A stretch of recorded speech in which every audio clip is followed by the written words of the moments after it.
기도하겠습니다. 사랑과 은혜가 많으신 아버지 하나님, 주님의 은혜에 감사와 찬양을 드립니다.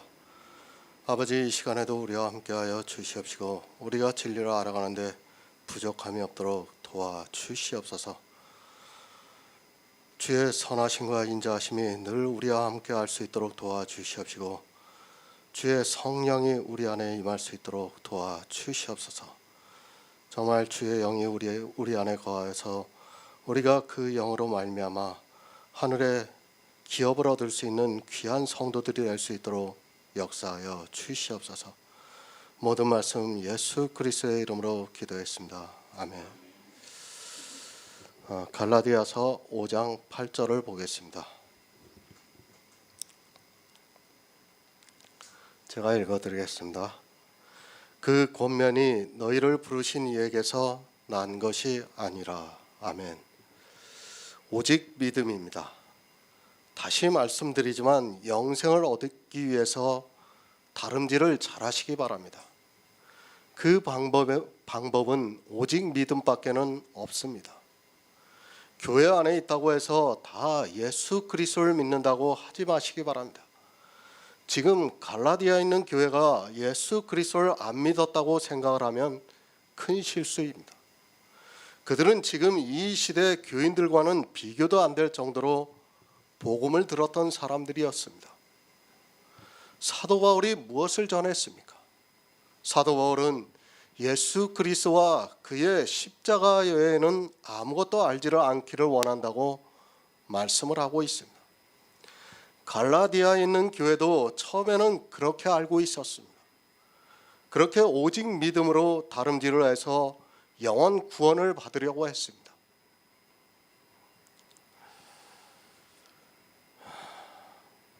그런데 어떻습니까? 율법주의자가 들어오자마자 할례를 받았습니다. 만약에 사도 바울이 율법의 어느 한 가지라도 지키게 했다면 지금 이 갈라디아서는 성경으로 기록되지 않았을 것이 분명합니다.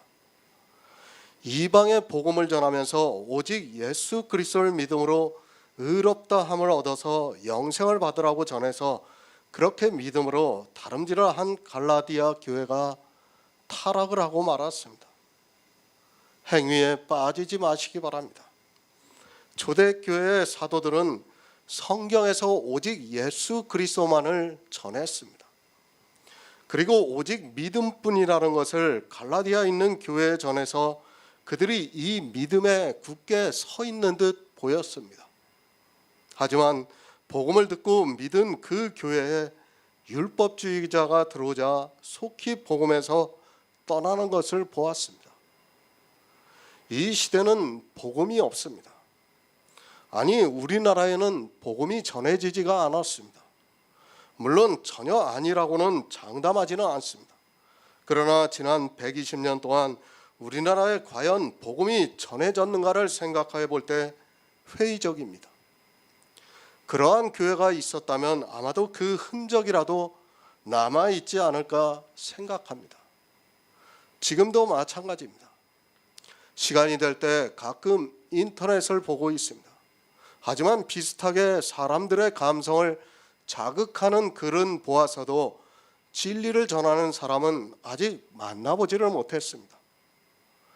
정말 요한계시록에서 말씀하고 있는 많은 물 위에 앉은 큰 음녀의 심판을 그대로 보고 있는 것 같습니다.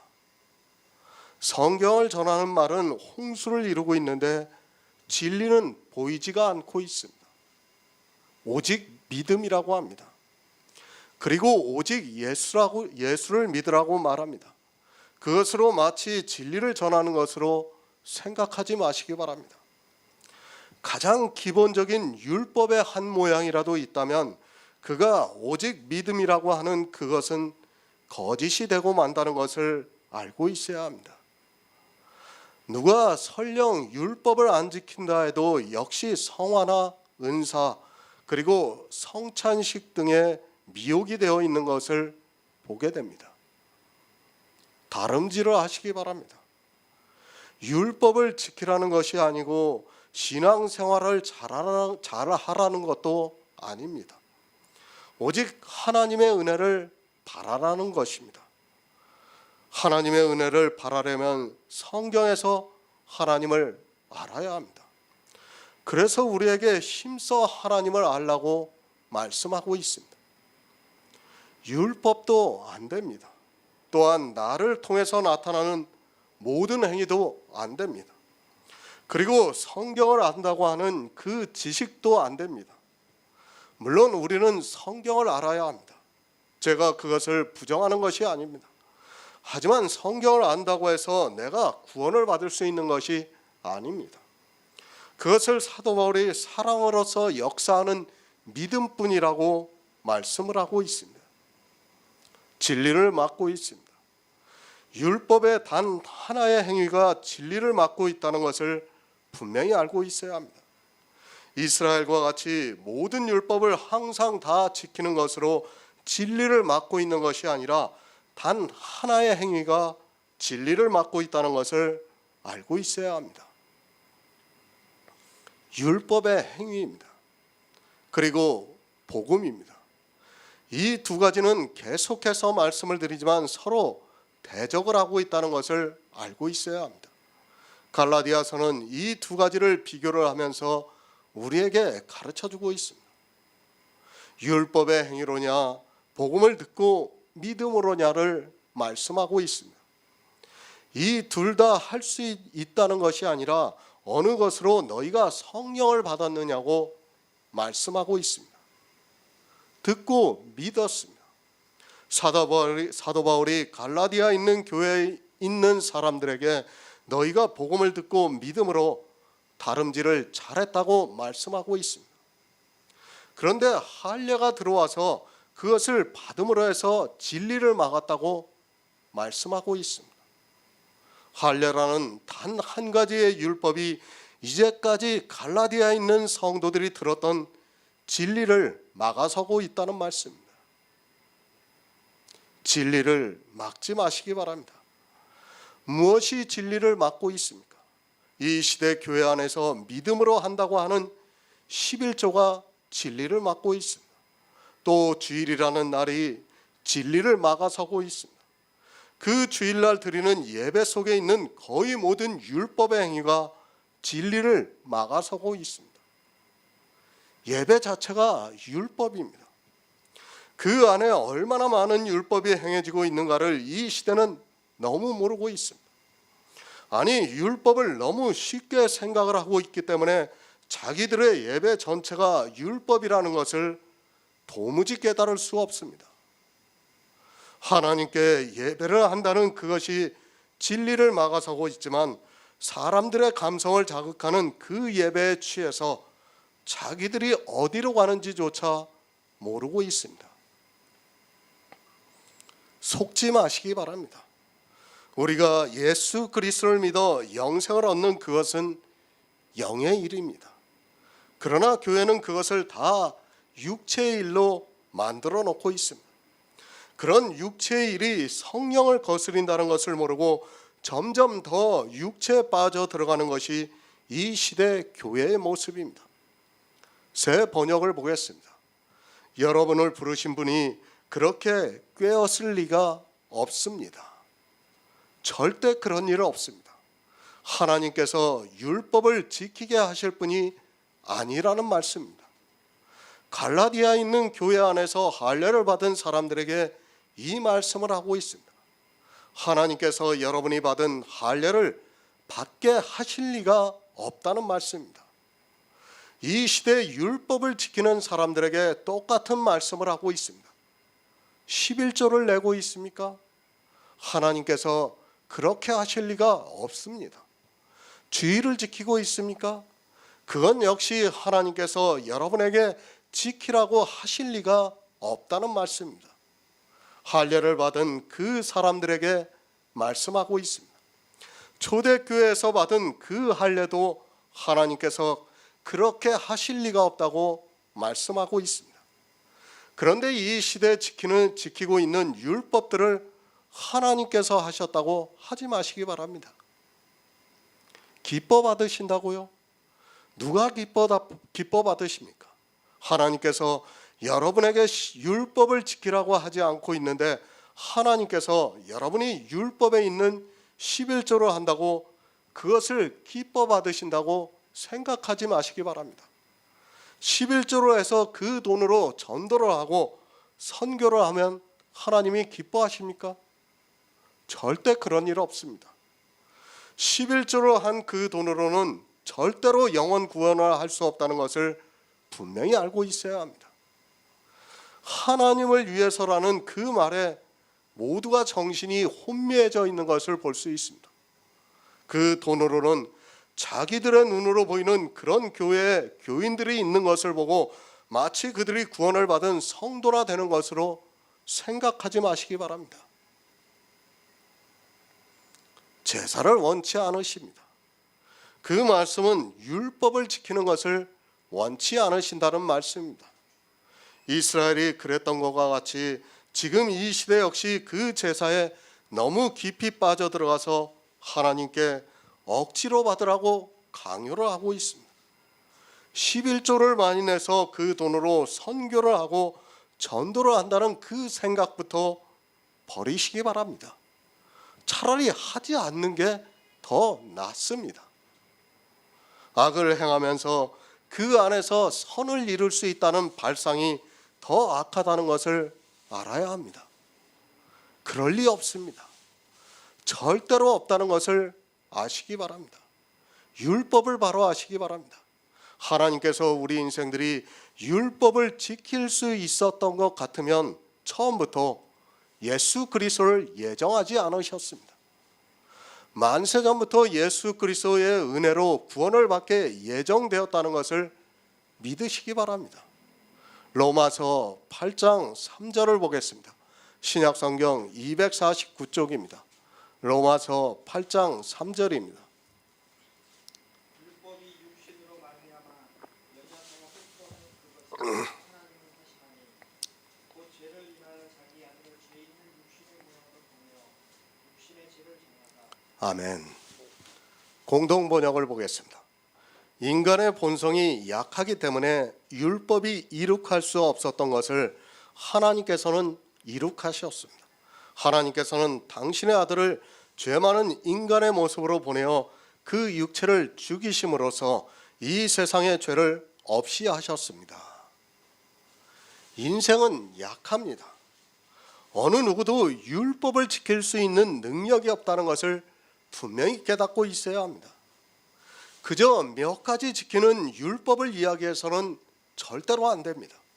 계속해서 말씀드리지만 율법은 유기체입니다. 모든 율법을 항상 다 지키는 것이 율법의 요구를 이루는 것임을 바로 알고 있어야 합니다. 착각하지 마시기 바랍니다. 지금 교회 안에서 몇 가지 지키고 있는 율법은 실상은 하나도 지키지 못하면서 율법을 문자 그대로 보면서 지키고 있다고 착각하고 있습니다. 그렇게 율법의 모양에 사람들은 스스로 속고 있으면서도 깨닫지를 못하고 있습니다. 하지만 분명히 알아야 하는 것은 율법을 사람의 능력으로는 절대로 지킬 수 없다는 것을 알고 있어야 합니다. 사도 바울이 말씀하고 있습니다. 육신이 연약하여 할 수 없다고 말씀을 하고 있습니다. 하나님께서는 분명히 우리 인생들이 율법을 지킬 수 없다는 것을 알고 계십니다. 만약에 우리 인생 중에 어느 누구라도 그 율법의 요구를 이룰 수 있었다면 예수 그리스도께서 이 세상에 오셔서 십자가를 지신 것은 정말 헛된 일이 된다는 것을 깨달아야 합니다. 바로 아시기 바랍니다. 왜 예수 그리스도를 이 세상에 보내주셨습니까? 그저 우리를 구원하러 보내셨다는 초보적인 이야기를 하지 마시고 왜 하나님께서 예수 그리스도를 이 세상에 보내실 수밖에 없었는가를 말해야 합니다. 그것은 우리 인생들이 연약해서 율법의 요구를 이룰 수 없기 때문입니다. 값입니다. 죄의 값을 지불해야 합니다. 그것이 예수 그리스도의 십자가라는 것을 알고 있어야 합니다. 하나님의 어린 양으로 보내신 주님께서는 율법의 요구를 이루시고 사단에게 그 값을 지불하셨습니다. 그것이 우리가 보고 있는 십자가의 또 다른 한 면이라는 것을 알고 있어야 합니다.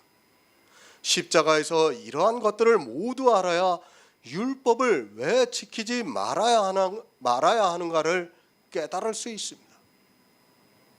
연약해서 할 수 없습니다. 할 수 없는 그것을 우리에게 하나님께서 지키게 하시겠습니까? 만약에 그렇다면 우리는 예수 그리스도를 믿을 이유가 없습니다. 그렇지 않습니까? 예수 그리스도를 믿는다 해도 연약해서 할 수 없는 율법을 지켜야 한다면 그것은 믿으나 마나라는 것을 깨달아야 합니다. 그것을 빤히 알고 계십니다. 그러나 하나님께서 우리에게 율법을 지키라고 하시겠느냐는 말씀입니다. 그래도 그 중에서 몇 가지를 지켜야 한다고 하는 사람이 있다면 그는 자기를 모르고 그저 하나님을 맹목적으로 믿겠다고 하는 사람입니다. 성경을 바로 보시기 바랍니다.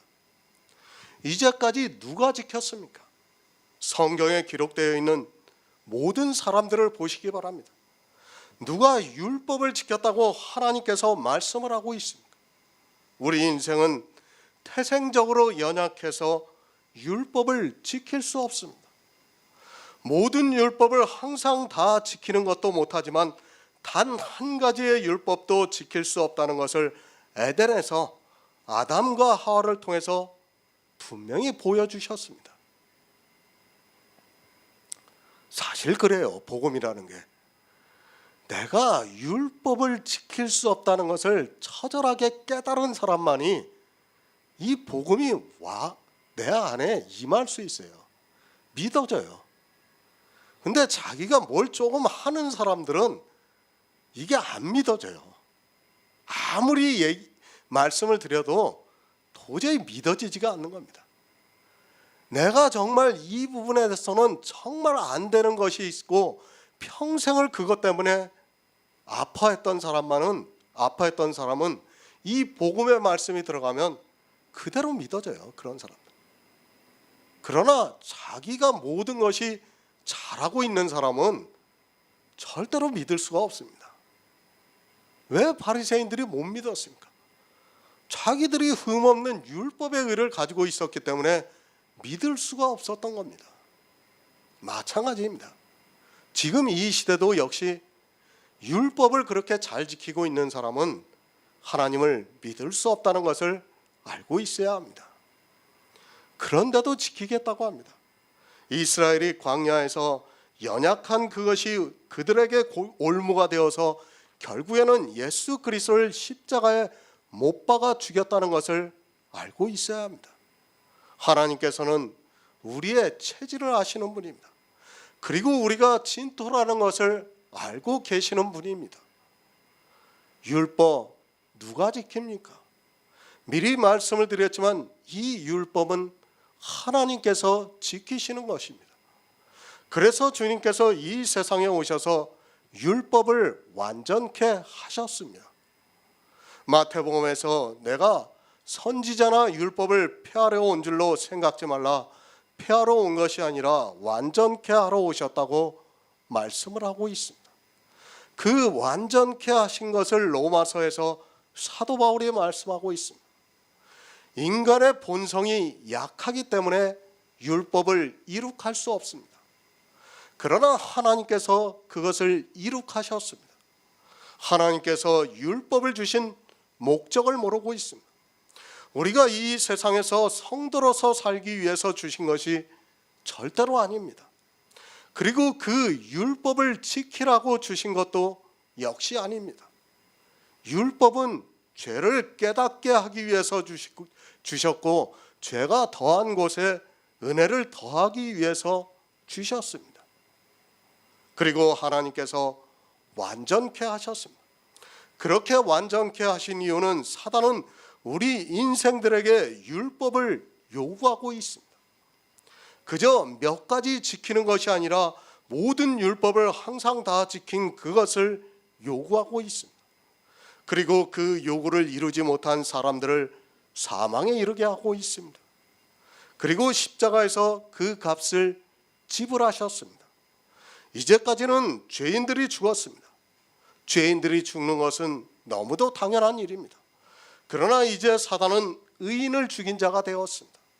그렇게 의인을 죽인 자가 된 사단은 이제 만천하에 그가 사람들을 미혹하여 사망에 빠뜨리게 하는 원수라는 것이 드러났다는 말씀입니다.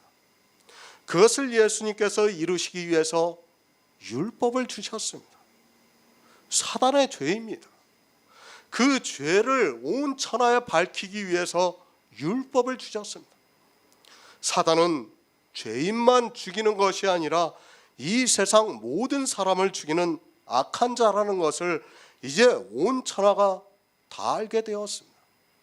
예수님께서 십자가에서 죽기 전까지만 해도 사단이 사람을 죽여도 사실 할 말이 없었습니다. 그것은 우리 인생들이 죄를 지었기 때문에 받는 너무도 당연한 사망이었습니다. 그러나 이제 달라졌습니다. 사단이 왜 악한 자인가를 하늘의 천사들도 다 알게 되었습니다. 율법을 완전케 하신 의인도 죽이는 악한 자라는 것이 온 천하에 드러났습니다. 이것이 바로 예수 그리스도께서 십자가를 지신 이유이기도 합니다. 사단이 악한 자라는 것을 밝히는 결정적인 증거가 되었습니다. 사도행전 7장 52절을 보겠습니다. 신약성경 199쪽입니다. 사도행전 7장 52절입니다.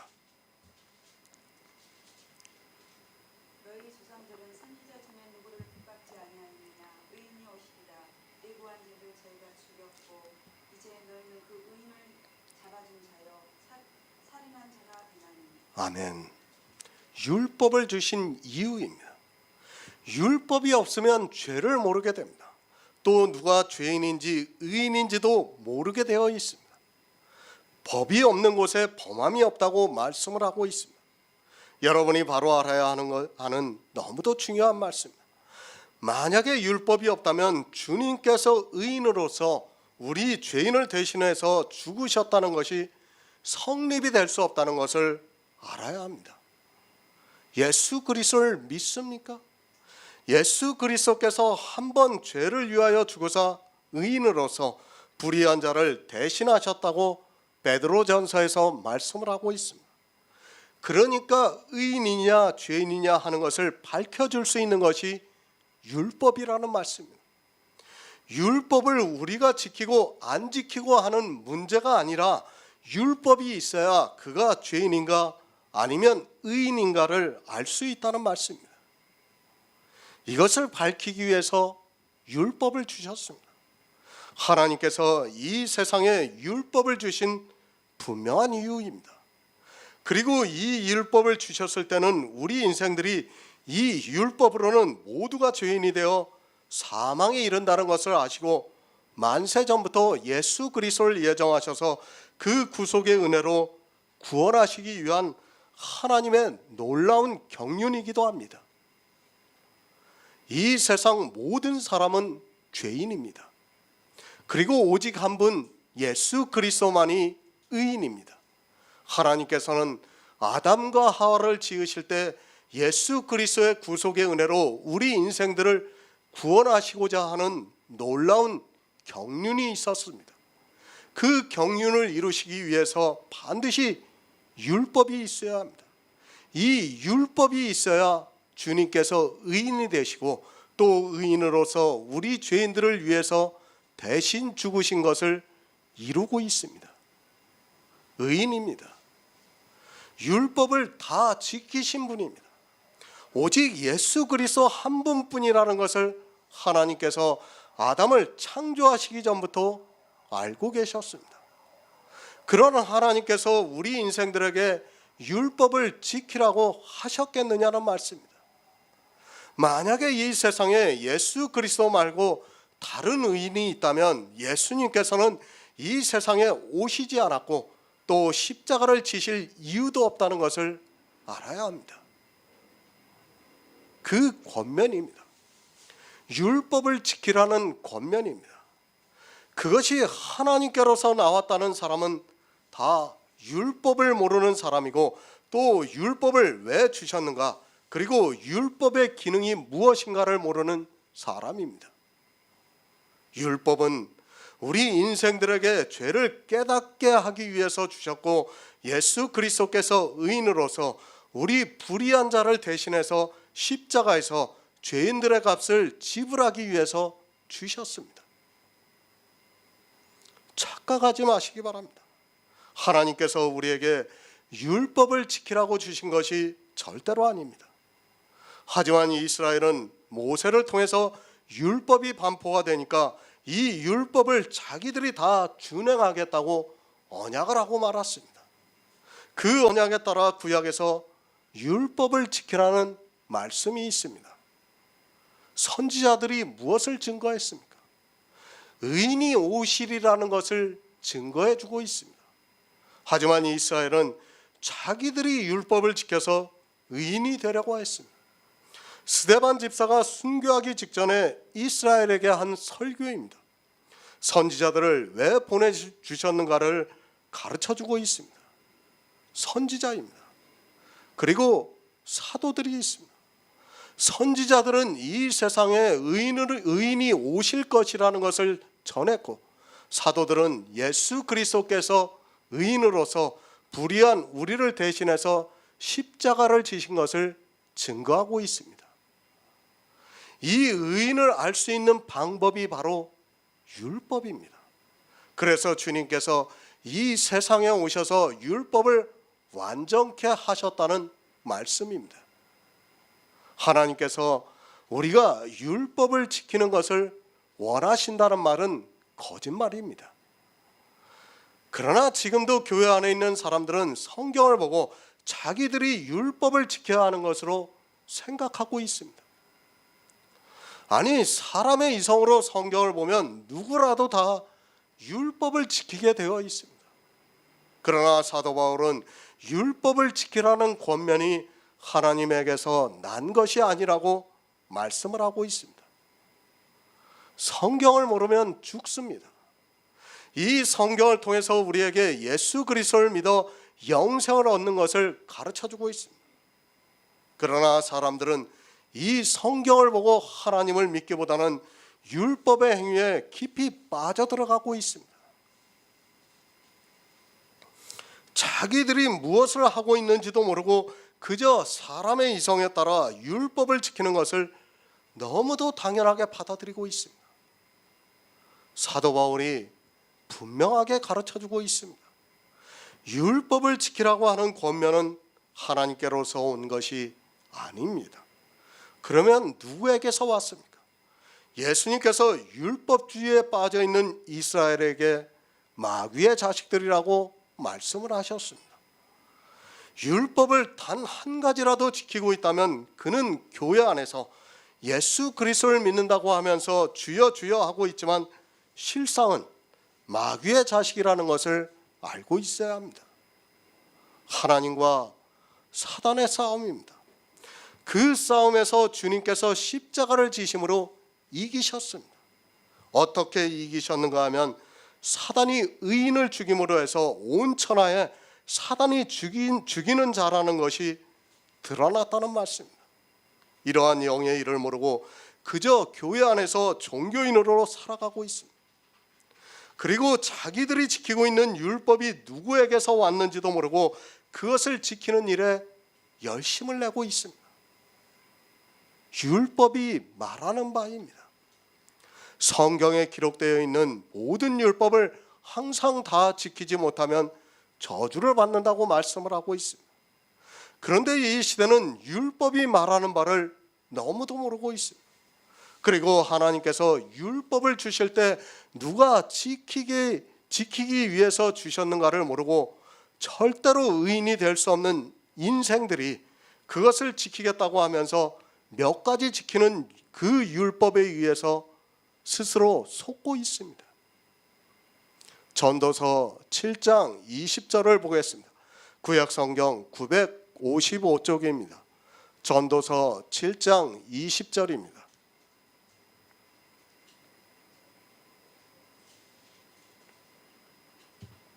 선을 행하고 죄를 범치 아니하는 이는 세상에 의인은 없습니다. 세상에 아주 없다고 말씀하고 있습니다. 하나님께서는 이 세상에 죄를 범치 아니하는 의인이 하나도 없다는 것을 알고 계십니다. 그러니까 율법을 온전히 지켜서 의인이 될 사람이 아주 없다고 분명하게 우리에게 가르쳐주고 있는 말씀입니다. 하나님께서 없다고 말씀을 하셨습니다. 그런데 율법을 지키라고 하신다는 것은 이율배반적인 일입니다. 의인이 아주 없어서 율법의 행위를 하는 사람은 다 저주를 받는데 우리에게 율법을 지키라고 한다는 것이 얼마나 모순입니까?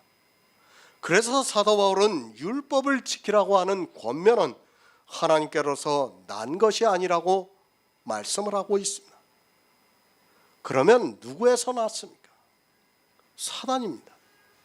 사람들이 성경을 보면서 스스로 속고 있는 부분이 바로 이 율법에 대한 문제입니다.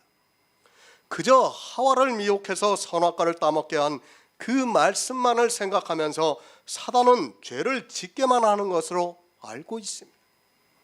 하지만 사단은 이 세상의 영광을 가지고 있다는 것을 알고 있어야 합니다. 이 세상 영광 중에는 율법을 지키는 어두움의 빛도 있습니다. 어두움의 빛입니다. 그러나 사람의 이성에는 그것이 참빛과 같이 보이고 있습니다. 하지만 그 참빛은 오직 예수 그리스도께서 우리에게 비추시는 빛이라는 것을 알고 있어야 합니다. 율법을 지키면서 나타나고 있는 빛은 사실은 다 어두움의 빛이고 이스라엘이 그렇게 지키고자 했던 율법의 영광이라는 말씀입니다. 의인은 없습니다. 그런데 이 율법을 우리에게 지키라고 하시겠습니까? 더구나 하나님께서는 율법의 행위에 속한 자는 모든 율법을 항상 다 지켜야 한다는 것을 신명기에서 말씀하고 있는데 우리에게 그 율법을 지키라고 하시겠습니까? 그 율법의 행위에 속한 자는, 아니 그 율법을 지키는 자는 다 저주를 받는다는 것을 빤히 알고 계시는데 우리에게 지키라고 하시겠습니까? 율법을 지키라 하고 있습니까? 그는 마귀의 자식이라는 것을 분명히 알고 있어야 합니다. 사도 바울이 이 정도로 강하게 말씀을 하고 있지만 이 시대는 성경을 너무 모르고 있습니다. 아니 마귀에게 속아서 다 율법을 지키면서 예수 그리스도를 아주 잘 믿고 있는 것으로 착각 속에서 살아가고 있습니다. 세상에 아주 없습니다. 그런데 하나님께서 율법을 지키라고 하십니까? 그렇다고 한다면 그는 하나님을 믿지 않는 사람이 분명합니다. 율법을 누가 지키게 하는가를 모르고 있으면 어쩔 수 없습니다.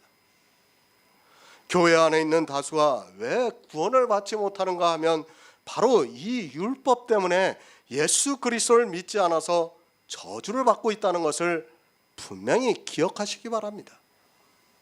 갈라디아서 5장 9절을 보겠습니다. 신약성경 308쪽입니다.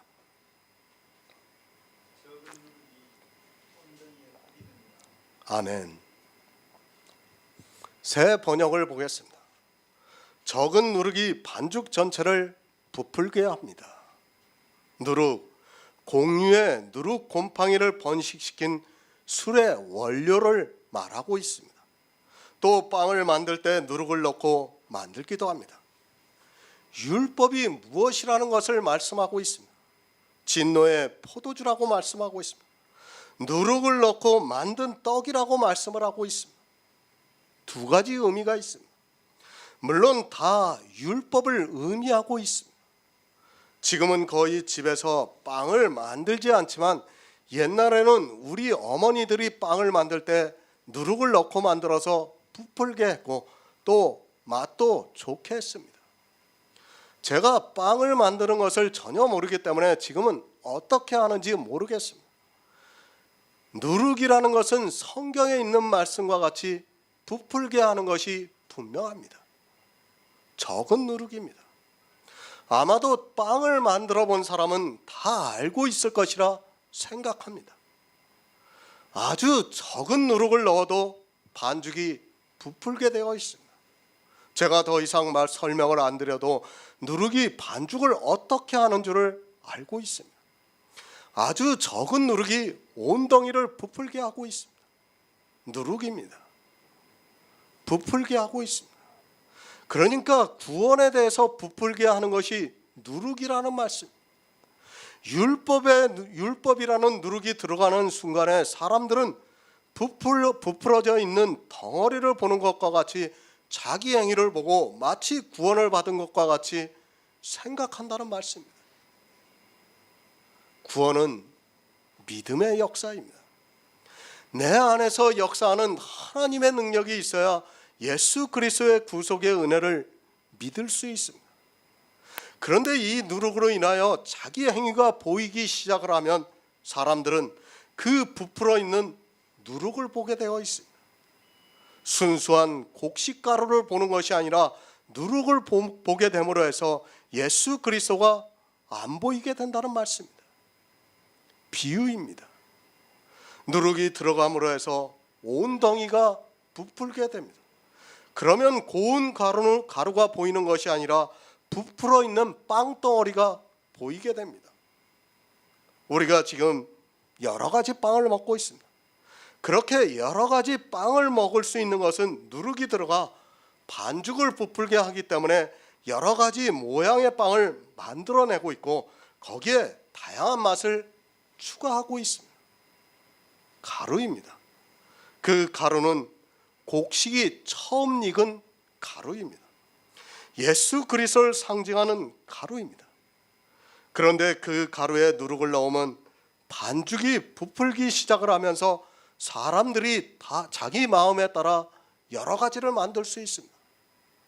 순수한 가루로 떡을 만들어서 먹는 것이 아니라 거기서 자유자재로 여러 가지를 첨가할 수 있게 하는 것이 누룩이라고 보면 맞습니다. 출애굽기 12장 19절을 보겠습니다. 구약성경 99쪽입니다.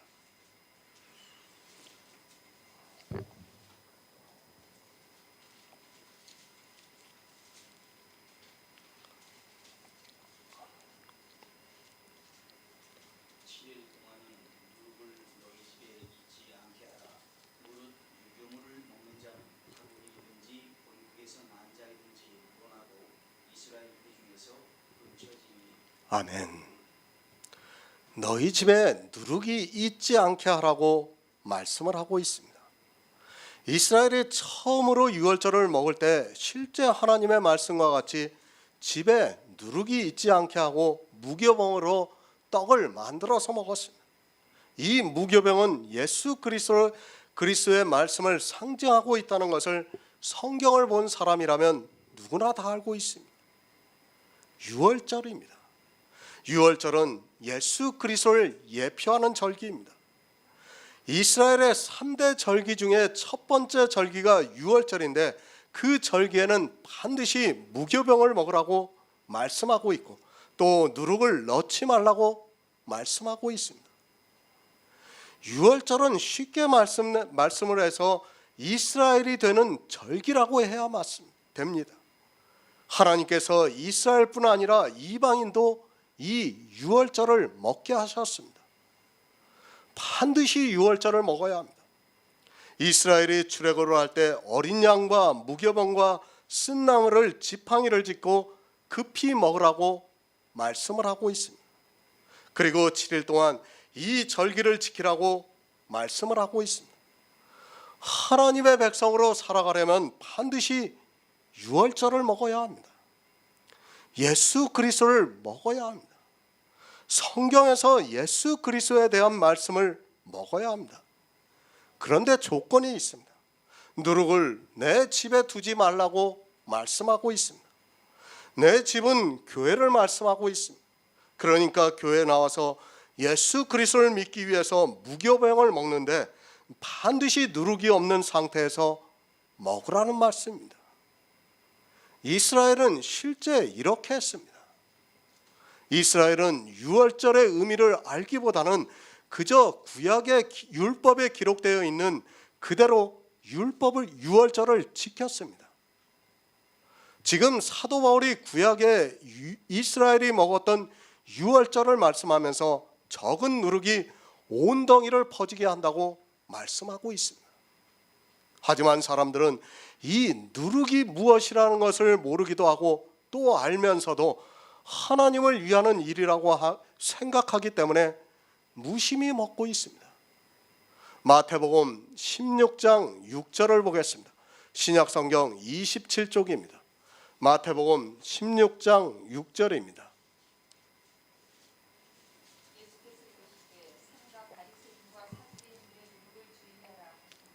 아멘. 누룩입니다. 주님께서 바리새인과 사두개인들의 누룩을 주의하라고 말씀을 하고 있습니다. 바리새인은 율법주의자입니다. 그리고 사두개인 역시 율법주의자지만 그들은 부활에 대해서 믿지를 않고 있었습니다. 이 두 가지 누룩을 주의하라고 말씀하고 있습니다. 무엇이 누룩입니까? 율법이 누룩이라는 말씀입니다. 그리고 사두개인과 같이 영의 부활을 믿지 않는 것을 누룩이라고 말씀하고 있습니다. 이 시대는 이 두 가지 누룩이 그대로 교회 안에 들어와 있습니다. 성경만 보아도 쉽게 알 수 있는 누룩에 대해서 이 시대는 애써 외면을 하면서 마치 바리새인만 율법주의자고 자기들은 율법을 지키면서도 바리새인과 다르다고 생각하고 있습니다. 바리새인의 누룩입니다.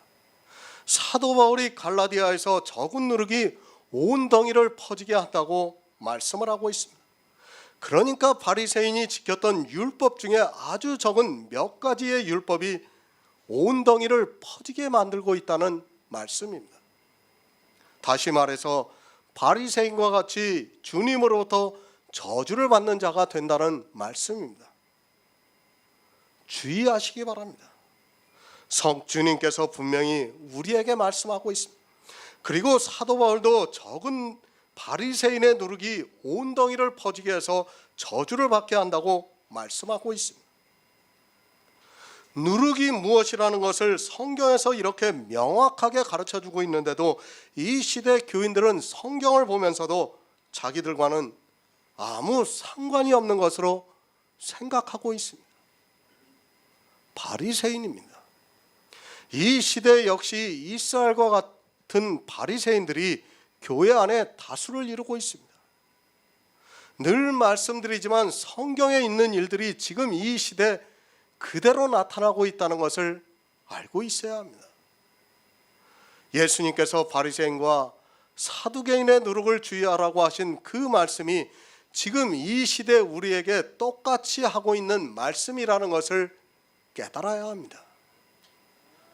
바리새인은 온 율법을 지켰습니까? 그리고 지금은 몇 가지 율법을 지키고 있습니까? 사도 바울이 그것을 말씀하고 있습니다. 예수님께서 바리새인의 누룩이라고 하신 그 율법을 사도 바울은 아주 적은 누룩이 온 덩이에 퍼지게 한다고 말씀하고 있습니다. 하나님께서 율법을 지키라고 우리에게 주셨다고 말을 하지 마시기 바랍니다.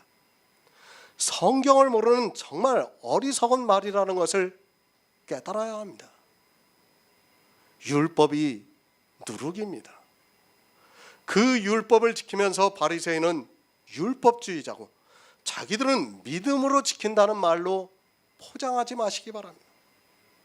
그 말은 남이 하면 불륜이고 내가 하면 로맨스라고 하는 말과 똑같은 말입니다. 성경에 율법이라고 기록되어 있으면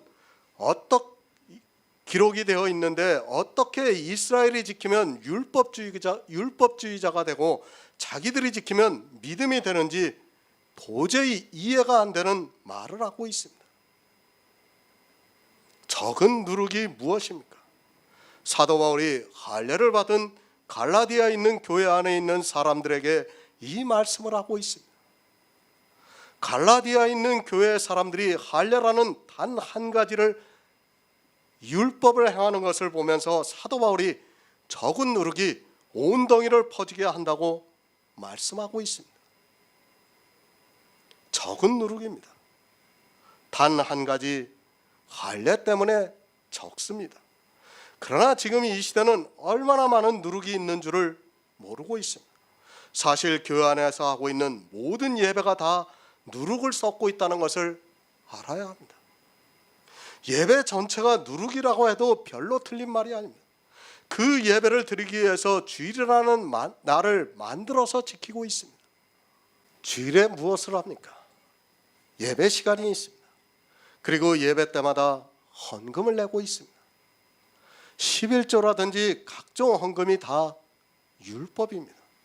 그리고 예배 때에 사도신경을 외우고 있습니다. 그리고 언제 기도를 누가 해야 하고 또 언제 찬양대가 찬송가를 불러야 하고 또 찬송을 언제 해야 하고 하는 등 모든 것이 다 율법이라는 것을 알고 있어야 합니다. 아마 따질 사람도 있습니다. 제가 그런 것이 다 율법이라고 하면 그러면 아무것도 하지 말라는 것이냐고 따질 사람도 있을 것입니다. 물론 성도는 예배해야 합니다. 그렇다고 그 예배가 지금과 같은 율법으로 정해져 있는 그런 예배가 되어서는 절대로 안 됩니다. 적은 누룩이 아닙니다. 오히려 가루가 적습니다. 지금 이 시대는 가루는 적고 누룩이 더 많다는 것을 알고 있어야 합니다. 가루는 아주 적은데 누룩이 더 많다 보니까 그것이 어떻게 되겠습니까? 적은 누룩도 온 덩이를 퍼지게 하고 있는데 가루보다 누룩이 더 많으면 그 덩이가 어떻게 되겠는가를 생각해 보시면 됩니다. 그런데 이 시대 역시 하나님을 위한다는 미명 아래 바리새인이 되고 있습니다. 바리새인보다 더 바리새인이 되고 있습니다. 그러면서 자기들은 하나님을 잘 믿고 있고 바리새인들은 하나님을 안 믿고 율법을 지켰다고 말을 하고 있습니다. 사도 바울은 할례 단 한 가지를 가지고 적은 누룩이 온 덩이를 퍼지게 한다고 말씀하고 있지만 이 시대는 할례는 안 받을지 몰라도 교회 안에서 하고 있는 모든 행위가 사실은 다 누룩이라는 것을 모르고 있습니다. 삼가 지키고 있습니까? 다 바리새인의 누룩이라는 것을 알고 있어야 합니다. 여러분이 교회 안에 있는 이상은 이 삼가 지키는 것에서 자유로울 사람이 없다는 것을 바로 깨닫고 있어야 합니다. 정말로 안타까운 것은 자기들이 얼마나 바리새인이 되어 있다는 것을 모르고 바리새인들에게 율법주의라고 말을 하고 있습니다. 사두개인의 누룩입니다. 그들은 부활이 없다고 주장합니다. 이 시대는 부활은 있다고는 다 말하고 있습니다. 그러나 이 부활에 대해서 그리고 천국에 대해서 바로 이야기를 하는 사람은 거의 없습니다. 영의 신령한 몸을 입고 부활을 한다는 것을 알면서도 이상한 이야기들을 하고 있습니다. 누가 부활을 합니까? 내가 부활하는 것이 아닙니다. 엄밀히 말씀드려서 육체의 내가 부활하는 것이 아니라 예수 그리스도를 믿음으로 말미암아 탄생이 된 내 안에 있는 영이 부활을 합니다. 성경은 아담으로부터 난 내가 부활을 한다는 것이 아니라 예수 그리스도를 믿음으로 탄생이 된 영이 부활을 한다는 것을 말씀하고 있습니다. 육체의 내가 아닙니다. 육체는 반드시 썩어집니다. 그것은 한 번 죽어서 썩어 없어집니다. 그것은 부활과는 아무 상관이 없습니다. 그것이 아니라 내 안에 오직 믿음으로 의롭다함을 얻어서 탄생이 된 그리스도의 영이 주님께서 다시 오시는 날 부활의 신령한 몸을 입고 천국에 들어갑니다. 아담으로 탄생이 된 나는 썩어 없어집니다. 그러나 예수 그리스도로 말미암아 탄생이 된 그리스도 영, 그러니까 또 다른 내가 부활을 합니다. 그러니까 이 세상에 살던 내가 아닙니다. 하지만 이 시대는 이 세상에 사는 내가 부활을 하는 것으로 거의 다 그렇게 주장을 하고 있습니다.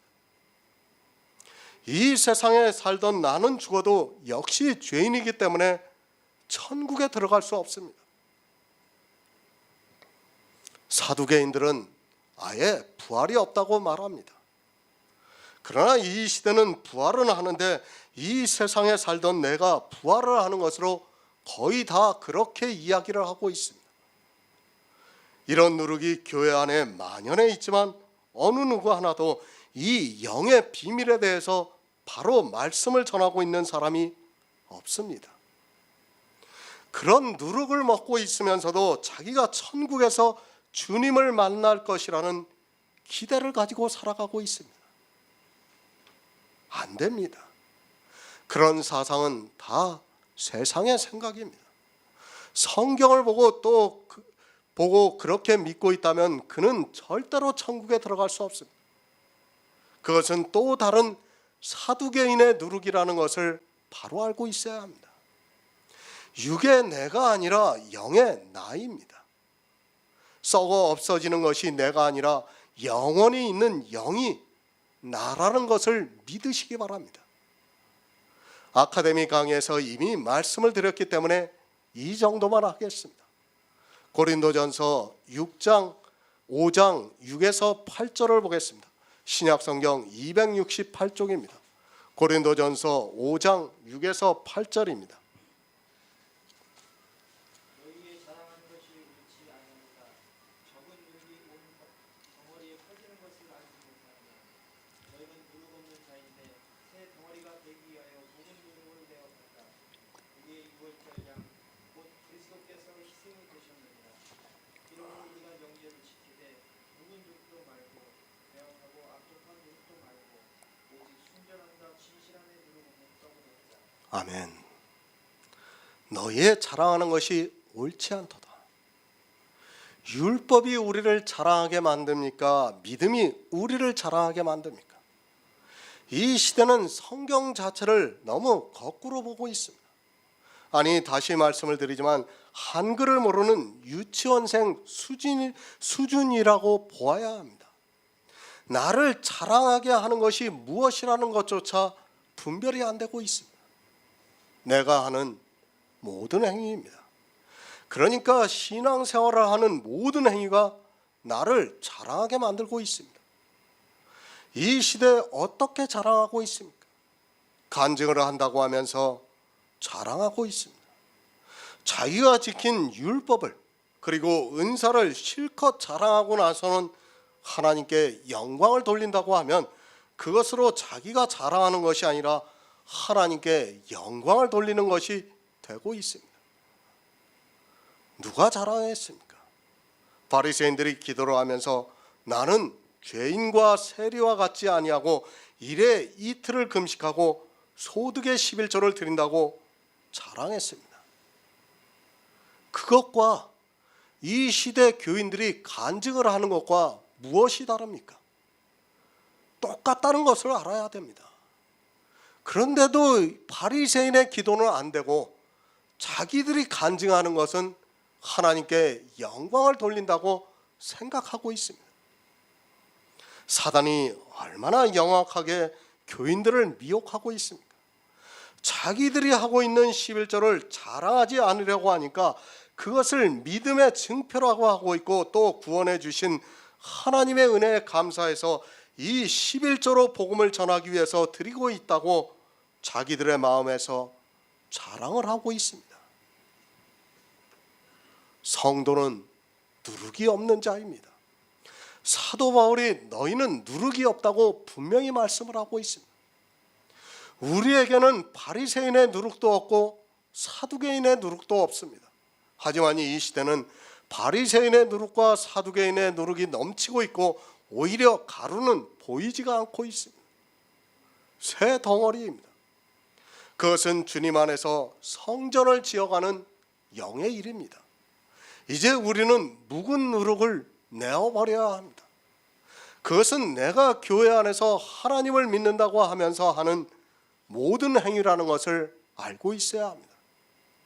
이 시대는 성경에서 분명히 누룩이 무엇이라는 것을 가르쳐주고 있지만 자기들이 하는 것은 믿음이라고 하면서 미혹을 하고 있습니다.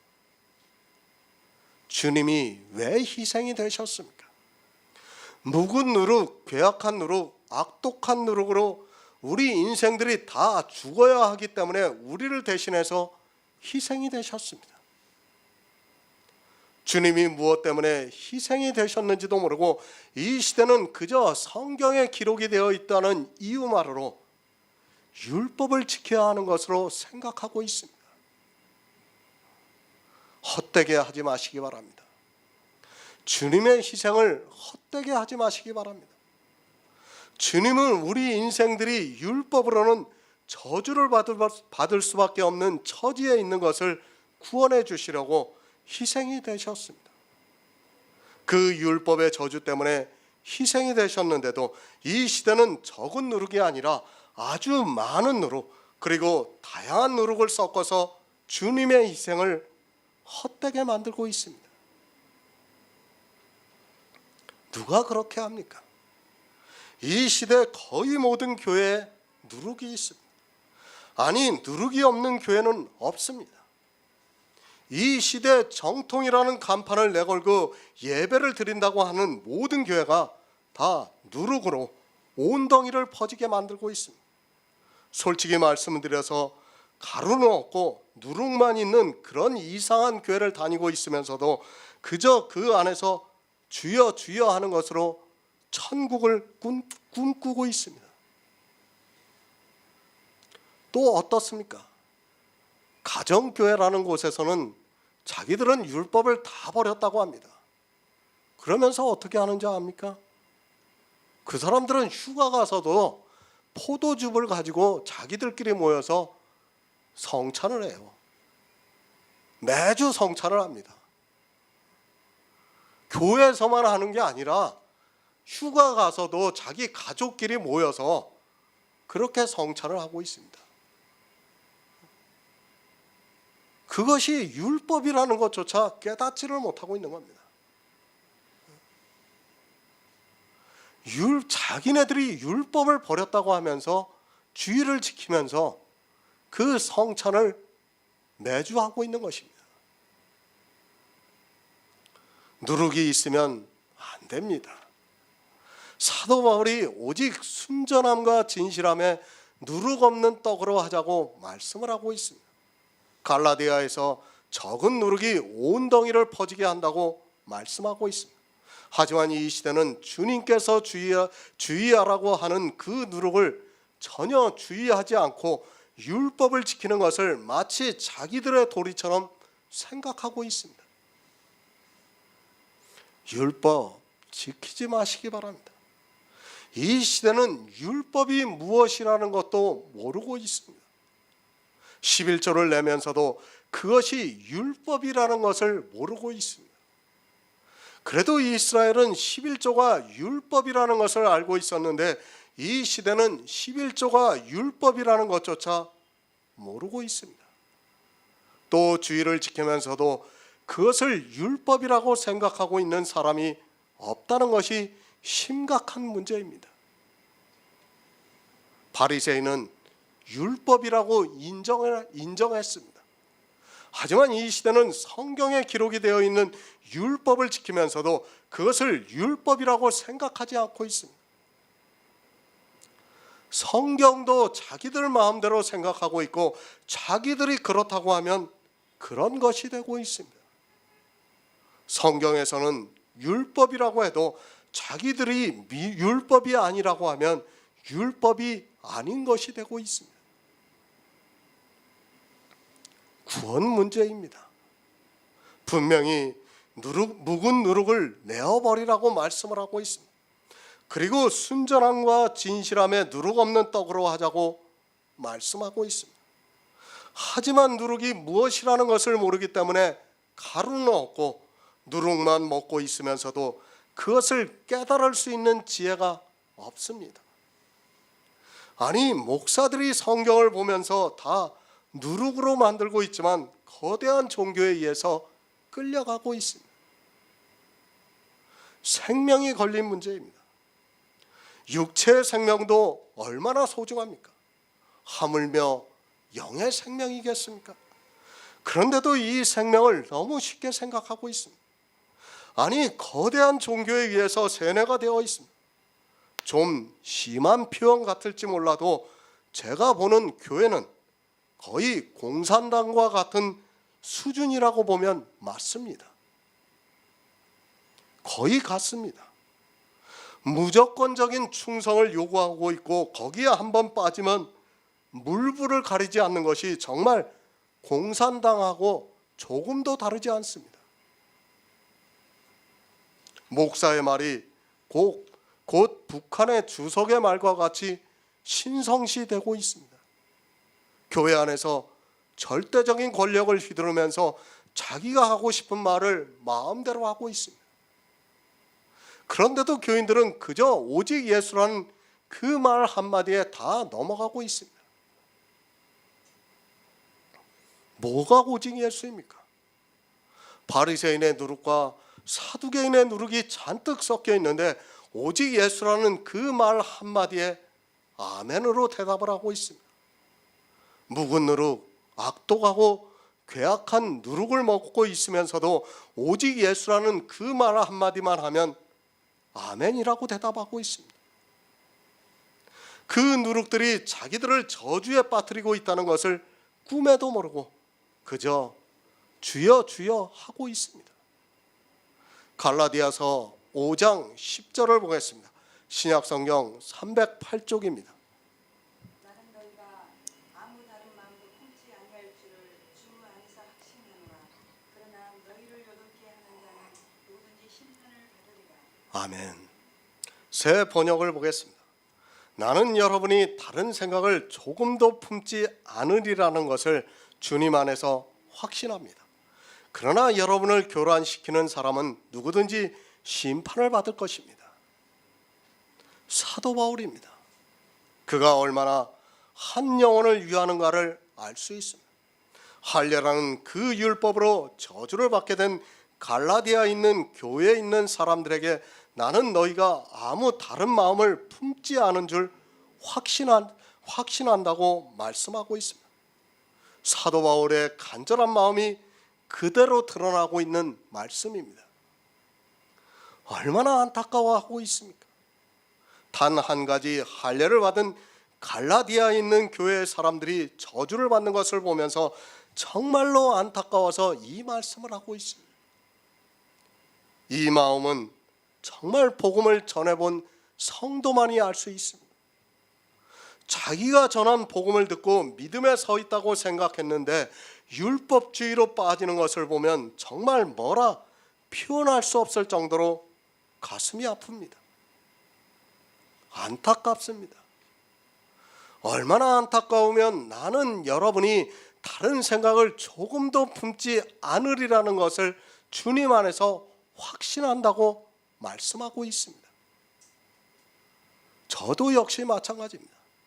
그리스도 편지에서 강의를 듣거나 또 사이트를 통해서 설교를 보던 사람들이 다시 율법주의로 돌아가는 것을 보면 너무도 안타깝습니다. 그러나 저는 사도 바울의 심정만은 못한 것 같습니다. 저는 조금은 냉정합니다. 아니, 돌아서는 사람들에게 미련을 갖지 않습니다. 저에게 이런 마음이 없었다면 아마도 하나님께서 복음을 주시지 않았을 것이라고 생각합니다. 아니, 어쩌면 성경을 통해서 이런 말씀들을 깨닫다 보니까 돌아서는 사람에게 이제까지 전화 한 번도 안 해보았습니다. 지난번에도 말씀을 드렸지만 저는 그럴 시간이 없습니다. 그 사람을 붙들기 위해서 제가 전화하고 가서 찾아보고 그럴 시간이 없습니다.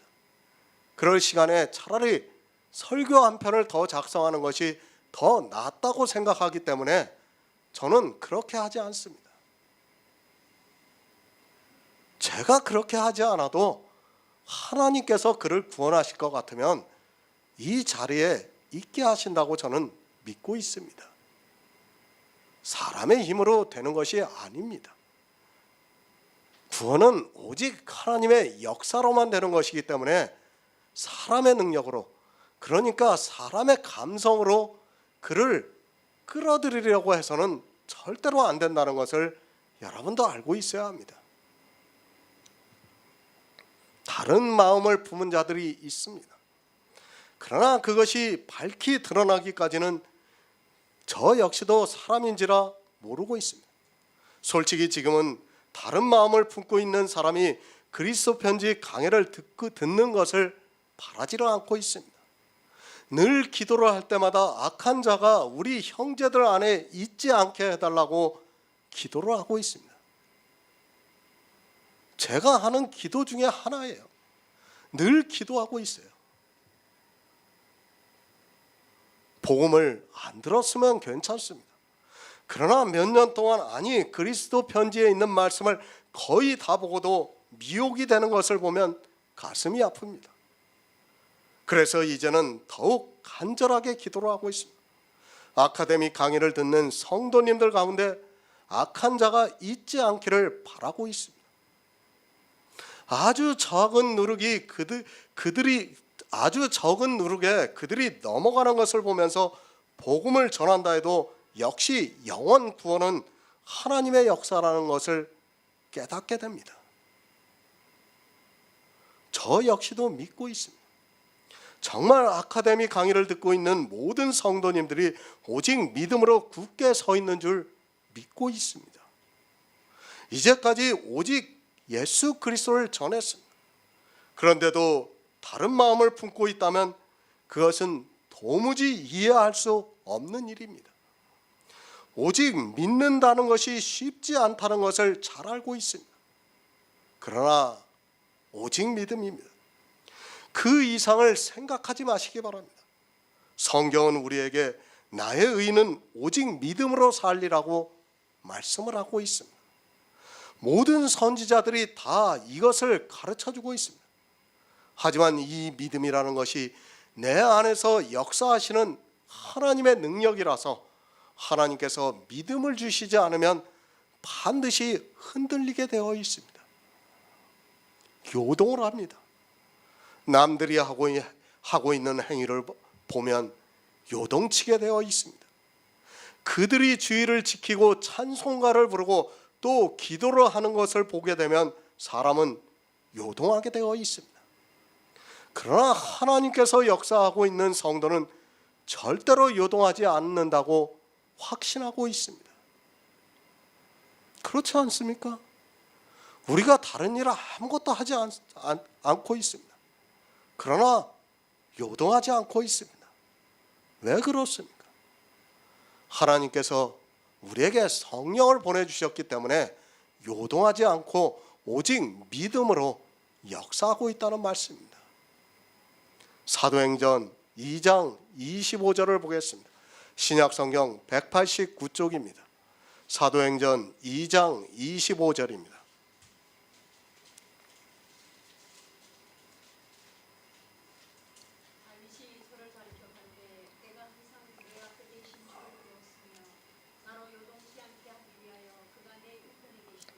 아멘. 요동하지 마시기 바랍니다. 다윗이 저를 가르쳐 가로되 내가 내 앞에 계신 줄을 배웠으며 나로 요동치 않게 하기 위해서 그가 내 우편에 계신다고 말씀을 하고 있습니다. 그러니까 예수 그리스도께서 내 우편에 계신다는 것을 믿고 있는 성도는 요동치 않을 수 있다는 말씀입니다. 왜 율법을 지키고 있습니까? 그것은 주님께서 내 우편에 계신다는 것을 모르기 때문에 요동하게 되어 있습니다. 내 우편에 계신다는 말씀은 주님께서 우리의 대제사장이라는 말씀입니다. 대제사장으로 오신 예수 그리스도를 믿는 것이 그가 우편에 서 계신다는 것을 믿는 성도입니다.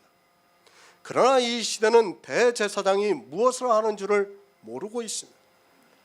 주님은 우리의 대제사장입니다. 히브리서 3장에서 우리의 믿는 도리의 사도시며 대제사장이신 예수를 깊이 생각하라고 말씀을 하고 있습니다. 대제사장은 우리의 죄를 단번에 사하는 제사를 드리고 있습니다. 주님께서는 이 온 세상 사람들의 대제사장이 되셔서 세상 죄를 단번에 지고 가셨습니다. 이스라엘의 대제사장이 있었습니다. 그러나 그들은 약점이 있는 제사장이라고 말씀하고 있습니다. 그러나 우리의 대제사장이신 예수 그리스도께서는 의인이기 때문에 우리를 단번 속죄할 수 있다는 것을 말씀하고 있습니다. 주님께서 우리의 우편에 계신다는 것을 믿지 못하기 때문에 이 시대는 율법을 지키고 있습니다. 율법의 행위를 보면 사람의 이성을 따라 요동하게 되어 있습니다. 오직 믿음입니다. 그러나 믿음이 없는 사람은 반드시 행위를 보면 흔들리게 되어 있습니다. 사도 바울이 그것을 말씀하고 있습니다. 갈라디아에 있는 교회 사람들이 누군가 할례를 받으니까 진짜 이스라엘이 된 것처럼 보이고 그것을 보니까 사람들이 요동을 했습니다. 자기도 이스라엘과 같이 할례를 받아 하나님의 백성이라는 표징을 갖고 싶었던 것입니다. 지금 이 시대를 생각해 보시기 바랍니다. 복음만을 전하는 교회가 없습니다. 그러나 그리스도 편지를 통해서 복음을 전하고 있습니다. 이 복음을 들은 사람이 일반 교회에서 주의를 지키는 것을 보면 나도 그렇게 하고 싶은 마음이 생기게 되어 있습니다. 심지어는 우리도 그들과 같은 교회를 세우고 그 교회에 이름을 붙이고 싶어 하는 것은 너무도 당연한 사람의 마음입니다. 누군가 11조로 해보시기 바랍니다. 나도 하고 싶은 것이 사람의 마음이라는 것을 알고 있어야 합니다. 이런 사람의 마음이 바로 다른 마음이라는 말씀입니다. 그런 것으로 요동케 하는 자는 누구든지 심판을 받는다고 말씀을 하고 있습니다. 율법의 한 행위를 해서 누구든지 율법의 한 행위를 해서 다른 사람이 그것을 보고 행하게 하는 자는 심판을 받는다고 말씀을 하고 있습니다. 거짓 선지자입니다. 세상에 대해서 교회 안에 있는 모든 사람은 선지자입니다. 또 이제 막 교회에 들어온 소자에 대해서도 마찬가지입니다. 소자가 교회에 들어와서 내가 하고 있는 행위를 따라하게 된다면 그 소자도 심판을 받지만 그 교회 안에 있는 모든 사람이 다 심판을 받는다는 말씀입니다. 나는 선지자가 아닙니까? 교회 안에서 먼저 신앙생활을 하고 있는 모든 사람은 다 선지자입니다. 그리고 제사장이라는 것을 알고 있어야 합니다. 그런데 그가 율법을 지키고 있다면 거짓 선지자가 된다는 말씀입니다. 그 선지자가 심판을 받게 되면 어떻게 되는가를 요한계시록 20장에서 말씀을 하고 있습니다. 왜 요동을 합니까? 주님께서 대제사장인 것을 믿지 않기 때문입니다. 믿지 않기 때문에 율법을 지키고 있습니다. 이렇게 율법을 지키는 자는 심판을 받게 된다는 말씀을 하고 있습니다. 이 심판을 누가 받는가 하면 바로 교회 안에 있는 사람들이 받는다는 말씀입니다. 교회 안에서 율법을 지키고 있는 사람들이 심판을 받는다는 말씀입니다. 로마서 3장 19절을 보겠습니다. 신약성경 243쪽입니다. 로마서 3장 19절입니다.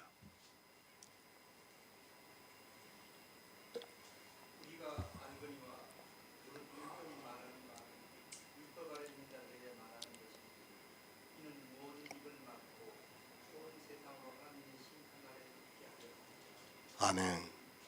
새 번역을 보겠습니다. 율법에 있는 모든 말씀이 율법 아래 있는 사람에게 말한 것임을 우리는 알아야 합니다. 이것은 모든 입을 막고 온 세상을 하나님 앞에서 유죄로 드러내는 것입니다. 율법에 있는 말씀입니다. 그 말씀이 율법 아래 있는 사람에게 말한 것임을 우리가 안다고 말씀하고 있습니다.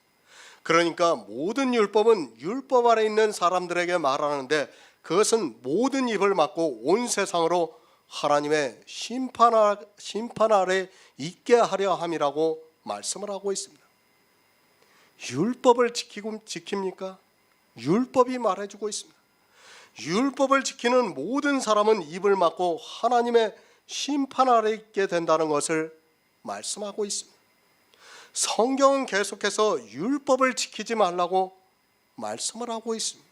그러나 교회는 계속해서 율법을 지켜왔고 이제는 어느 누구도 그 거대한 물살을 거스를 수 없는 지경에까지 이르렀는데도 한 사람도 율법을 바로 정립하지 못하고 있습니다. 율법 바로 알아야 합니다. 율법이 말하는 바는 율법을 지키지 못하는 자는 다 저주를 받는다는 말씀입니다. 그냥 어느 율법을 하나 지키지 못하는 것이 아니라 율법책에 기록되어 있는 모든 율법을 항상 다 지키지 못하면 저주를 받는다는 것을 말씀하고 있습니다. 심판을 받습니다. 요한복음에서 저를 믿는 자는 심판을 받지 아니하는 것이요 믿지 아니하는 자는 하나님의 독생자의 이름을 믿지 아니함으로 벌써 심판을 받은 것이라고 말씀하고 있습니다. 사람들이 이 믿는다는 것에 대한 이해가 너무 부족합니다. 그저 믿는 것이 아닙니다. 믿음에는 반드시 율법을 버리는 행함이 있어야 한다는 것을 성경에서 말씀하고 있습니다. 그러니까 율법을 지키면서 예수 그리스도를 믿는다는 것은 거짓이라는 것을 알아야 합니다. 이스라엘이 율법을 지키면서 하나님을 믿는다고 했지만 그들은 사실 믿지 않는 사람이었다는 것을 성경을 보는 사람이라면 누구나 알 수 있습니다. 바리새인이 믿었습니까? 그들은 믿는 사람이 아니었습니다. 그러나 사람들이 볼 때는 그들보다 더 잘 믿는 사람이 없었다는 것을 또한 알고 있어야 합니다. 그들은 분명히 하나님을 믿는다고 주장했습니다. 그러나 실상은 믿지 않는 사람이라는 것을 성경이 가르쳐주고 있습니다. 그들은 율법 전체를 지켜서 안 믿는 사람들이었습니까? 그것이 아니라 율법에서 단 한 가지를 지킨다 해도 역시 그 안에는 믿음이 없다는 것을 분명히 알고 있어야 합니다. 그래서 사도 바울이 율법 아래 있는 사람은 아니 율법을 지키는 사람은 모든 입을 막고 하나님의 심판을 받게 된다고 말씀을 하고 있습니다. 왜 입을 막는가 하면 나중에 율법을 지킨 것이 믿지 않는 행위였다는 것을 알게 되기 때문에 입을 막게 됩니다. 지금은 모릅니다. 아니 율법을 지키는 사람들은 죽을 때까지도 아니 죽어서도 자기는 천국에 들어갈 수 있는 사람이라고 생각합니다. 우리가 부자와 나사로의 비유에서도 그렇고 마태복음 25장에서 말씀하고 있는 열처녀의 비유, 달란트의 비유, 양과 염소의 비유에서 다 교회 안에서 믿음이 없는 사람이 바깥 어두운 곳에 쫓겨나 슬피 울며 이를 갈게 된다고 말씀을 하셨습니다. 교회 안에 믿지 않는 사람이 더 많이 있습니다. 아니 믿는 사람이 거의 없다는 것을 분명히 깨닫고 있어야 합니다. 이 시대만 보아도 율법을 지키지 않는 사람이 어디 있습니까? 말로는 율법을 폐했다고 하는 그들이 율법을 지키고 있습니다. 왜 그런 말을 하는가 하면 율법을 모르기 때문에 자기는 율법을 폐했다고 하면서 율법을 지키면서 그것을 믿음을 따르는 행위라고 생각하고 있습니다. 누가 더 율법을 잘 지킵니까? 실상은 율법을 폐하는 성도가 율법을 더 잘 지키고 있다는 것을 알고 있어야 합니다. 사실 십계명의 의미를 알고 있는 사람과 문자적으로 알고 있는 사람은 너무도 큰 차이가 있습니다. 십계명의 의미를 알고 있는 사람은 그래도 그 십계명을 범하지 않고 있습니다. 그렇지 않습니까? 그러나 문자적으로 알고 있는 사람은 그 의미적으로 모든 십계명을 다 범하고 있다는 것을 알고 있어야 합니다. 누가 더 살인을 합니까? 성도는 복음을 알기 때문에 살인하지 않습니다. 그러나 문자적으로 육체적으로 살인을 하지 않으려고 하는 그들은 실제 교회 안에서 영혼들을 무참하게 죽이고 있다는 것을 알고 있어야 합니다. 그렇게 살인을 하고 있으면서도 자기가 율법을 잘 지키고 있다고 생각합니다. 그러나 성도는 살인을 하지 않으면서도 율법을 지킨다고 생각하지 않고 있습니다. 성경의 역설입니다. 이런 영의 비밀을 모르면 다 사망에 이르게 됩니다. 누가 우상을 숭배하는가 하면 율법을 지키는 그들이 우상을 숭배하고 있습니다. 그러면서도 자기들은 실제 보이는 우상을 숭배하지 않는 것으로 마치 십계명을 지키고 있는 것으로 생각하고 있습니다. 하지만 성도는 우상 숭배를 하지 않고 있으면서도 늘 내 한계를 알고 주님의 은혜를 구하고 있습니다. 다른 마음을 품지 마시기 바랍니다. 사도 바울은 갈라디아에 있는 교회에 오직 복음만을 전했습니다. 그러나 율법주의자들이 들어와 할례를 행하면서 다른 마음을 품게 되었습니다. 그렇게 너희를 꾀는 자들은 하나님의 심판을 받을 것이라고 말씀하고 있습니다. 율법을 지키는 자는 반드시 하나님의 심판을 받게 되어 있습니다. 마찬가지입니다. 이 시대 역시 단 한 가지라도 율법을 지키는 사람이 있다면 반드시 하나님의 심판을 받게 되어 있습니다. 갈라디아서 5장 11절을 보겠습니다. 신약성경 308쪽입니다. 갈라디아서 5장 11절입니다. 형제들아, 내가 지금까지 할례를 전하며 어찌하여 지금까지 핍박을 받으리요? 그리하였으면 십자가에 거친 것이 그쳤으리니. 아멘. 공동 번역을 보겠습니다. 형제 여러분, 내가 만일 여전히 할례의 필요성을 주장하고 있다면 왜 내가 지금까지 박해를 받았겠습니까? 내가 아직도 할례를 전하고 있다면 내가 전하는 십자가가 걸림돌이 되지는 않을 것입니다. 그러니까 무슨 말씀입니까? 사도 바울이 율법을 지키라고 했다면 자기는 핍박을 받지 않았다는 말씀입니다. 왜 핍박을 받았는가 하면 율법을 지키지 말라고 했기 때문에 이제까지 핍박을 받았다는 말씀입니다. 우리가 사도행전의 말씀을 보았습니다. 유대인들이 사도 바울을 고소할 때 율법을 어기어 하나님을 공경하라고 한다고 하면서 고소를 했습니다. 사도 바울이 율법주의자들에게 얼마나 많은 핍박을 당했는가를 성경에서 말씀하고 있습니다. 유대인들에게 40에 하나 감하는 매를 5번이나 맞았다고 말씀하고 있습니다. 동족에게 위협을 당했습니다. 사도 바울이 왜 그렇게 유대인들에게 핍박을 받았는가 하면 바로 율법의 문제였습니다. 우리가 고린도후서 11장 말씀을 보았습니다. 사도 바울이 얼마나 많은 핍박을 받았는가를 알고 있습니다. 이것이 다 율법의 문제 때문이라는 것을 말씀하고 있습니다. 유대인도 하나님을 믿었습니다. 사도 바울 역시 하나님을 믿었습니다. 그런데 유대인들로부터 엄청난 핍박을 받았습니다.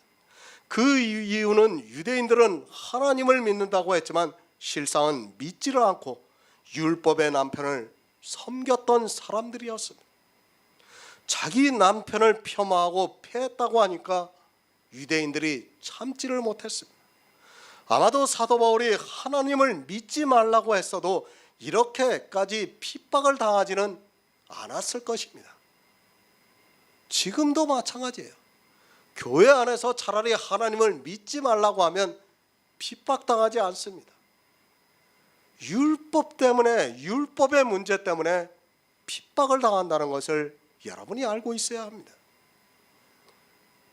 율법을 지키지 말라는 말씀을 듣고 왜 핍박을 합니까?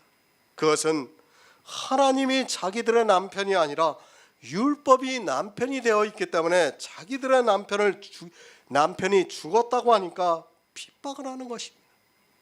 이제까지 모든 교회가 실상은 다 그렇게 했다는 것을 알아야 합니다. 율법주의자였습니다. 그들에게 율법을 폐하는 것은 자기 남편을 죽이는 것과 같은 일입니다. 사도 바울이 그것을 말씀하고 있습니다. 내가 할례를 받으라고 전했다면 절대로 유대인들로부터 핍박을 받지 않았다는 말씀입니다. 그러나 할례를 하지 말라고 하니까 유대인들이 핍박을 했습니다. 누가 주님을 십자가에 못 박았습니까? 성경을 보고도 그것을 깨달을 수 있는 지혜가 없습니까? 이제까지 갈라디아서를 통해서 배운 것이 무엇입니까? 율법은 하나를 지키는 순간 모든 율법을 지켜야 하는 의무가 있다고 말씀을 하고 있습니다. 그 말씀은 율법을 하나 지키는 사람도 율법주의자고 율법 전체를 지키는 사람도 율법주의자라는 말씀입니다. 그 율법주의자들이 예수 그리스도를 십자가에 못 박았습니다. 성경에서 빤히 알고 있는 말씀입니다. 그런데도 이 시대는 율법을 지키고 있습니다. 아니, 자기들이 지키고 있는 것을 율법이라고 생각하지 않는 데서 더 심각한 문제가 있습니다. 율법을 지키면서도 율법이라고 생각하지 않으니까 더 이상 할 말이 없어진 것입니다. 핍박을 받습니다. 지금도 마찬가지입니다. 지금 거의 모든 교회가 11조와 주일날에 예배를 드리면서 각종 헌금을 하고 있습니다. 제가 그것이 율법이고 악한 일이라고 해보시기 바랍니다. 아직까지는 그리스도 편지가 알려지지 않아서 그렇고 또 종교의 자유가 있어서 그렇지, 만약 자기들에게 피해가 있다면 당연히 핍박을 하게 되어 있습니다. 매 주일에 하는 헌금도 악한 일이에요. 그것도 율법이라는 것을 알아야 됩니다. 예배 때마다 드리는 헌금을 너무도 당연하게 생각하고 있는데 율법입니다. 성경에서 어느 사도들이 예배를 드리면서 매 예배 때마다 헌금을 받았습니까? 그런데도 자기들은 그것을 믿음이라고 생각하고 있습니다. 제가 목사들의 모임에서 헌금을 예배하면서 헌금하지 말라고 하니까 펄쩍 뜁니다. 어떻게 예배를 드리면서 헌금을 하지 않느냐고 난리가 났어요. 난리가. 율법이 무엇이라는 것을 모르고 있는 겁니다. 사도 바울의 말씀입니다. 내가 할례를 전했다면 나는 핍박을 받지 않고 복음을 전할 수 있다는 말씀입니다. 내가 율법을 지키라고 전했다면 유대인들이 나를 핍박하지 않았을 것이라는 말씀입니다. 이 율법의 문제 때문에 사도 바울이 유대인들로부터 40에 하나 감하는 매를 5번 맞았습니다. 40에 하나 감하는 매는 거의 반은 죽을 정도라는 것을 여러분이 알고 있어야 합니다. 로마서 11장 9절을 보겠습니다. 신약성경 254쪽입니다. 로마서 11장 9절입니다.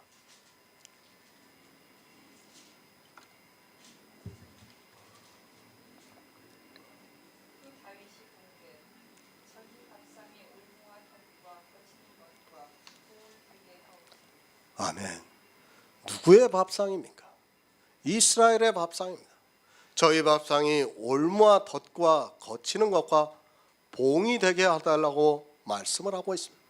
다윗은 예수 그리스도를 예표하는 왕이라는 것을 알아야 합니다. 그래서 마태복음에서 아브라함과 다윗의 자손 예수 그리스도의 세계라고 말씀을 하고 있습니다. 이스라엘은 율법주의입니다. 주님께서 내 살은 생명을 위한 너희의 양식이라고 말씀을 하고 있습니다. 그리고 주의 만찬을 유월절 예비일에 직접 보이시면서 이를 기념하여 지키라고 말씀을 하고 있습니다. 그러니까 제자들에게 주의 살인 떡과 주의 언약인 포도주를 주시면서 너희가 성령을 받으면 성경에서 내 살과 내 피를 성도들과 함께 나누라고 본을 보여주셨습니다. 그런데 그것을 이 시대는 성찬식이라고 하면서 하고 있습니다. 주님께서는 제자들에게 실제 보이신 떡과 포도주를 통해서 주의 만찬을 나누는 것을 보여주셨지만 사람들은 그것을 문자 그대로 실제로 하면서 성찬식이라는 종교적인 행위를 만들었고 그것을 모든 교회에서 지키는 율법으로 만들어버렸습니다. 주의 만찬이 있습니다. 그리고 저희의 밥상이 있습니다. 주의 만찬은 성도들이 모여서 성경에서 성령의 감동을 받아 예수 그리스도와 그의 십자가를 알아가는 것을 말씀하고 있습니다. 그러나 저희의 밥상은 성경을 문자 그대로 보면서 초등학문에 빠져 율법의 행위를 하고 있는 것을 가르치고 있습니다. 사도 바울이 저희의 밥상과 같이 전했다면 절대로 핍박을 받지 않았습니다. 바로 아시기 바랍니다. 저희 밥상은 이스라엘의 바리새인과 사두개인이 알고 있는 사상이라는 말씀입니다. 저희의 밥상이 예수 그리스도의 십자가에는 거치는 것이 되었다고 말씀을 하고 있습니다. 그러니까 율법을 지키라고 하는 것은 예수 그리스도의 십자가를 전하는 것에 거치는 것이 되고 있습니다. 주의 만찬과 저희의 밥상은 서로 거치는 것이 되고 있습니다. 저희 밥상입니다. 올무와 덕과 거치는 것과 봉이 되고 있습니다. 그러나 이스라엘은 이 밥상을 먹으면서도 자기들이 하나님을 아주 잘 믿고 있다고 생각하고 있었습니다. 다윗의 이 말씀은 예수 그리스도께서 하신 말씀과 같다는 것을 여러분이 알고 있어야 합니다. 다윗은 예수 그리스도를 예표하기 때문에 시편의 많은 말씀들이 실제 주님의 말씀이라는 것을 알고 있어야 합니다. 실제 그랬습니다. 이스라엘에게 있어 율법은 올무가 되었고 덫이 되었고 거치는 것이 되어서 예수 그리스도를 영접하지 않았습니다. 이 시대도 마찬가지로 그가 아무리 교회 안에서 주여 주여 하면서 오직 예수라고 힘주어서 말을 한다 해도 율법을 지키고 있다면 반드시 그 율법이 올무가 되고 덫이 되고 거치는 것이 된다는 것을 알고 있어야 합니다. 어느 것을 먹고 있습니까? 이 시대는 거의 다 저희 밥상을 먹고 있습니다. 율법을 먹고 있으면서도 그저 오직 예수라는 그 말 한마디에 다 속고 있습니다. 율법을 지키는 것이 그저 성도로서 바르게 살기 위한 것이고 그것으로 끝이 나는 것이라면 얼마나 좋겠습니까? 하지만 성경은 그것이 올무가 되고 덫이 되고 거치는 것이 되고 있다고 말씀하고 있습니다. 그리스도 편지에서 교제하는 성도는 율법을 안 지킵니다. 아니, 성도들의 행위를 나타내지 않고 있습니다. 혹시라도 외식에 빠질까 봐서 늘 주의하고 있습니다. 하지만 그것이 율법주의자들에게 있어서는 거치는 것이 되고 있습니다. 그래도 이 시대 감사한 것은 종교의 자유가 있어서 이렇게 복음을 마음껏 전할 수 있다는 사실입니다. 아마도 150여 년 전만 해도 이 복음이 전해진다면 엄청나게 핍박을 받을 것이 분명합니다. 율법, 십자가에 거치는 것입니다.